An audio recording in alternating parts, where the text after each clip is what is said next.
مذاہب ہیں یہ چار مذاہب ہی کیوں؟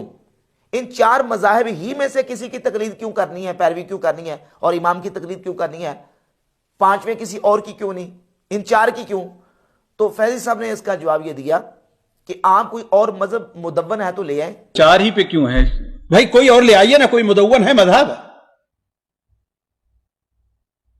کوئی مذہب مدون ہے تو ٹھیک ہے آپ لے آئیے۔ اسحاق ابن راہوے کا مذہب مدون ہے، اگر مدون ہے تو ٹھیک ہے۔ قرآن حدیث مدون نہیں ہے؟ قرآن حدیث، لیکن ہر آدمی، وہی بات ہے، ہر آدمی کیا قرآن حدیث کو سمجھ سکتا ہے آسانی سے؟ ہر آدمی کی نظر قرآن حدیث کے ہر حدیث کے اوپر، ہر آیت کے اوپر رہتی ہے؟ تو ضروری بھی تو نہیں ہے اس کی اتنی ہر آیت اور بھائی حدیث پر ہر آدمی کی نہیں ضرورت، اجتہاد بھی تو ضروری نہیں اس کے لیے۔ ہاں تو ان کے لیے ہو سکتا ہے یہ۔ اللہ کے بندے، تو اور کس کی بات ہو رہی؟ وہی تو ہے جو یہی کہا علامہ مرحوم نے کہ جو آدمی اپنے طور پر اجتہاد نہیں کر سکتا، اس کے غلطی زیادہ ہوتی ہے، تو اس کے لیے کیا ہے، بجائے اس کے کس میں کرے، اسی کے اوپر اڑا رہے۔ جی کم سے کم وہ اللہ کے نزدیک یہ بری ہوگا کہ ایک عالم جس کا شریعت کے اندر علماء کے نزدیک اعتبار تھا، ان کے کہے کے اوپر اس نے عمل کر لیا۔ یعنی عام آدمی کے لیے نہیں ہے یہ۔ عام آدمی جو جاہل ہے اسی کے لیے بات ہو رہی ہے۔ وہ کسی کی اقتداء اور تقلید ضرور کرے گا۔ وہ ہر آدمی ظاہر بات ہے نہ دلیل کو سمجھ سکتا ہے، اور ہر آدمی کے لیے نہ ضروری ہے کہ ہم اس کو دلیل سے مسئلہ بتائیں گے۔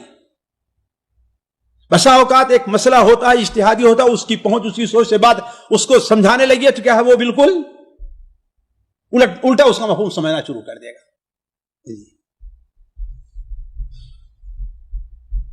جی اگر کوئی بندہ اگر قرآن و سنت کو، جو قرآن، نماز اور روزے کے جو موٹے موٹے مسائل ہیں وہ عمل کر لے تو وہ بھی کافی ہے اس کے لیے، جائے کہ وہ یہاں یہ چیز ہے ہی نہیں ہے، یہاں یہ مسئلہ ہی نہیں چاہیے۔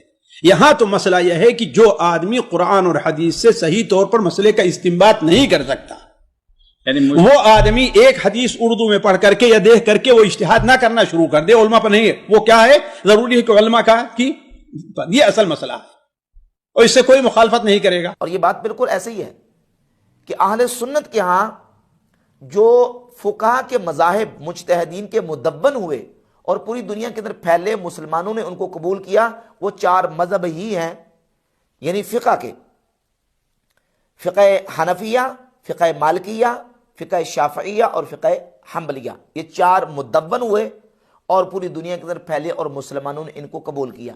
بڑے بڑے اور مجتہدین اور فقہا بھی گزرے ہیں، لیکن ان کا مذہب اور ان کی فقہ اجتہادی مسائل مدون نہیں ہو سکے۔ اور اس بات کو بھی غیر مقلد فیضی عالم نے مانا ہے کہ بڑے بڑے آئمہ محدثین وہ ان چار مذاہب ہی کے ساتھ وابستہ تھے، اور ان چار آئمہ کی میں سے کسی نہ کسی کی تقلید کرتے رہے۔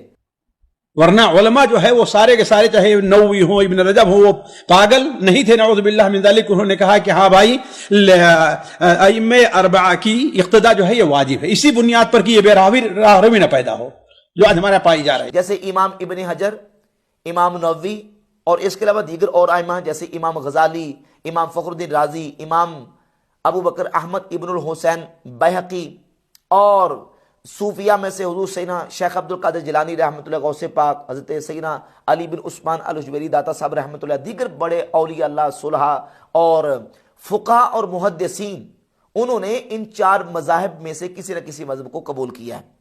تو بحمد اللہ تعالی دلیل وہ ہے جو سر چڑھ کر بولے، خود غیر مقلدین بھی اس بات کو مان گئے کہ ترک تقلید کا آج جو بیانک نتیجہ نکل رہا ہے وہ گمراہی اور نوجوانوں کے اندر بے راہ روی ہے۔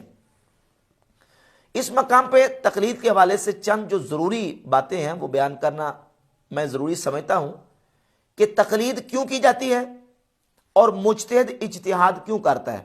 بہت سارے لوگوں کے ذہن میں یہ ہوتا ہے کہ جب قرآن و سنت موجود ہیں تو پھر اجتہاد کیوں؟ تو یہ سمجھیں کہ قرآن و سنت کے بعض کا مسائل ایسے ہوتے ہیں کہ جو قرآن و سنت کے اندر بطور نص موجود ہوتے ہیں، لیکن نص ہونے کے باوجود بھی اجتہاد کی ضرورت پڑتی ہے، اس لیے کہ اس کے اندر، اس نص کے اندر دو طرح کے احتمالات ہوتے ہیں۔ جیسے ایک معروف حدیث ہے صحیح بخاری کی 4119 نمبر، نبی پاک صلی اللہ علیہ وآلہ وسلم نے اپنے صحابہ کرام علیہ رضوان کو بھیجا اور ان کو حکم دیا لا یصلین احد العصر الا فی بنی قریظہ، تم نے عصر کی نماز بنو قریظہ میں جا کے پڑھنی ہے، عصر کی نماز بنو قریظہ میں جا کے پڑھنی ہے۔ اب صحابہ کرام علیہ رضوان وہاں سے گئے، رستے میں عصر کی نماز کا وقت آ گیا، دو گروہ ہو گئے۔ صحابہ کا ایک گروپ وہ تھا جو کہتے ہیں ہم نے یہی نماز پڑھنی ہے، کیونکہ نبی کریم علیہ الصلوۃ والسلام نے جو فرمایا تھا کہ تم نے عصر کی نماز بنو قریظہ کے محلے میں جا کے پڑھنی ہے، اس کا مطلب یہ نہیں تھا کہ تمہاری عصر کی نماز قضا ہوتی ہے تو ہو جائے تم نے عصر کی نماز وہیں جا کے پڑھنی ہے چاہے قضا پڑھو۔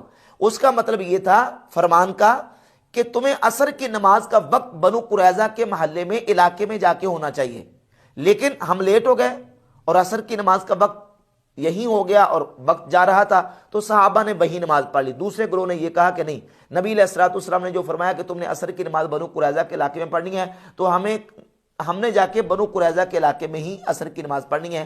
دونوں نے اپنے اپنے اجتہاد کے مطابق عمل کر لیا۔ نص ایک ہے لیکن نص میں دو احتمالات تھے، ان دو احتمالات کی بنیاد پہ ایک جو صحابہ کا گروہ ہے انہوں نے عصر کی نماز وہیں پڑھی، دوسرے نے وہاں اس مقام پہ جا کے پڑھی۔ نبی پاک علیہ الصلوۃ والسلام کی بارگاہ اقدس میں جب صحابہ نے اپنے اس واقعے کا ذکر کیا، نبی پاک صلی اللہ علیہ وآلہ وسلم نے کسی ایک پر بھی تنقید نہیں فرمائی، یعنی حضور نے ان کے اجتہاد پر چھوڑ دیا۔ معلوم ہوا کہ نص ہونے کے باوجود بھی احتمال کی بنیاد پہ اجتہاد ہو جاتا ہے، اور بہت ساری اور وجوہات ہوتی ہیں کہ نص سرے سے ہوتی نہیں ہے یا نص ہوتی ہے پھر بھی اجتہاد ہوتا ہے۔ یہاں